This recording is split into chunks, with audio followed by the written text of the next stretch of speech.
You said before the game that you guys were prepping for either Portland or Dallas. Obviously, you're not going to give away any of your strategies, but how much of it could you divulge? Just how you guys are planning on preparing for that matchup, whatever you're comfortable with telling us. Well, we know we play with a guy who controls the whole tempo of the game. In Luka, about scoring, rebounding, passing, making his teammates better. So we know he's the head of the snake. It's going to be a tough challenge. But we have to give him different looks. We can't let him be comfortable. Just keep mixing up throughout the course of the game, blitzing him a little bit, firing on him a little bit, switching a little bit. So we want to keep him all balanced as much as possible. We know Porzingis is back. He's healthy, so he poses a problem. Especially being 7'1", 7'2", be able to shoot the ball the way he does. Also be able to post up, roll, pop. So they do a lot of different things. Of course, Rick Carlisle is a Hall of Fame coach, who's also a great coach. Who also is big for that team as well. So we know, we have our hands full. We know they're a good team. They've been playing great this year. So it's going to be a good challenge for us. We'll move over to Justin Russo. Hey, Coach. First off, a positive for tonight was only 3 turnovers, a season low. I'm sure that has to make you happy somewhat.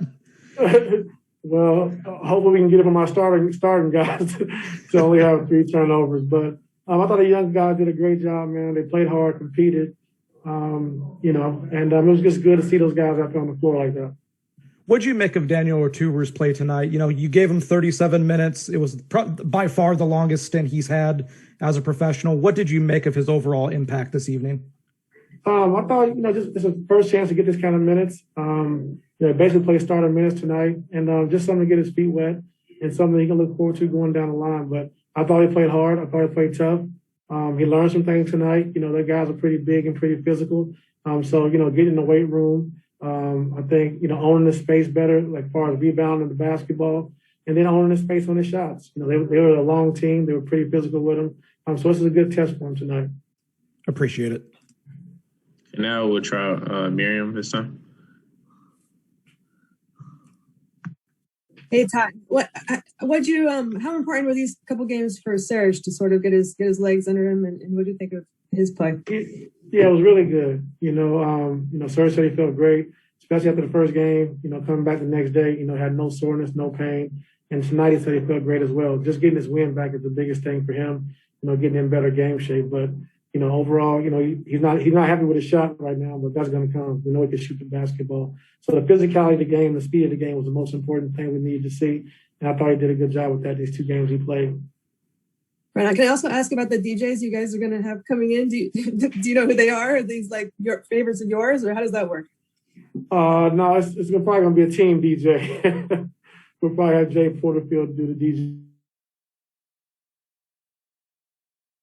We'll move over to Andrew. Ty, because the matchups with the Mavericks this year were they kind of in odd times. You have that early season 51-point loss, and then you play the next 2 times, and Serge had just gone down. Do you look at those 3 games as much of a template to draw from about either team, or is it? No. Yeah, not at all. The playoffs is a different season. See a lot of crazy things throughout the course of the regular season. And when the playoffs come, it's a whole different season. Mentality changes. A lot of things change. So you can't read into anything that happened in the regular season because it's a whole totally different season. Okay, Cameron, go ahead.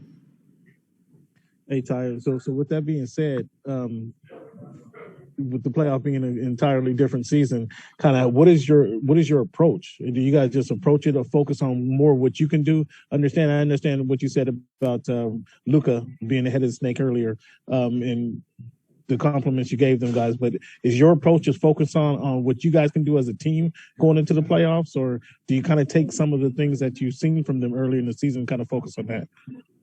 You can take some of the things you've seen as far as plays they run, what they're looking to do, coming out of timeouts.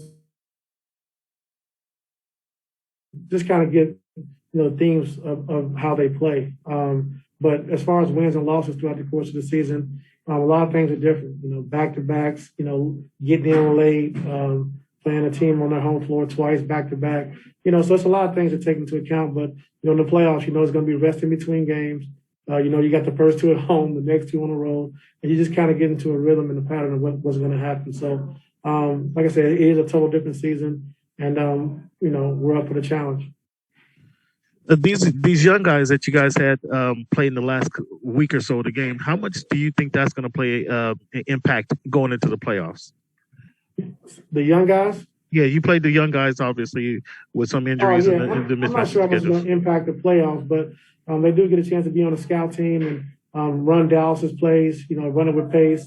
We got to defend it so we can lock into how we want to guard it and stuff like that. So it's a lot of good experience for these young guys. And like I said, I'm proud of the work they put in this season. All of them, they stayed ready. They put the work in. They worked hard. And so I'm just very, like I said, very proud of those guys for sticking with through a hard, tough season. Some guys like Daniel and Jay Scrub, who that's their first year, but Terrence Mann in the second year, just going through everything we had to go through and be able to adapt. I'm very proud of those guys. Okay, we'll move over to Andrew and close out with Nick Hamilton. Now that we're at the end, Ty, of the season, I mean, when you set out this year in terms of big picture goals about where you wanted to be entering the playoffs, I guess how do you feel about where you guys are at right now? Obviously, no secret, you guys would have rather been healthier at times during this year, but in terms of just preparation, rhythm you guys are at, where do you guys feel like you guys are at? I feel good. We've been through a lot of ups and downs this season, with our injuries and guys getting in and out of the lineup. I'm starting different lineups, playing different guys, different rotations. And I thought our guys handled it well, So a lot of guys have a lot of experience in different positions. Like I said, the main thing for us is just making sure we go into the playoffs healthy. And it was hard to run all those minutes on our young guys like that, but we want to just make sure, our core guys are guys that, we want to start the playoffs with, that they're healthy. And we was able to get through tonight with that. So I'm very, very happy about that. Go ahead, Nick, we'll close us out.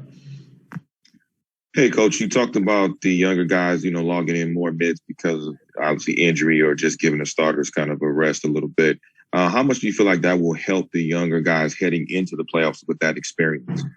I think it's great. I think for guys like T-Man and Luke Kennard, I think it's great for those guys to get the experience they got this year.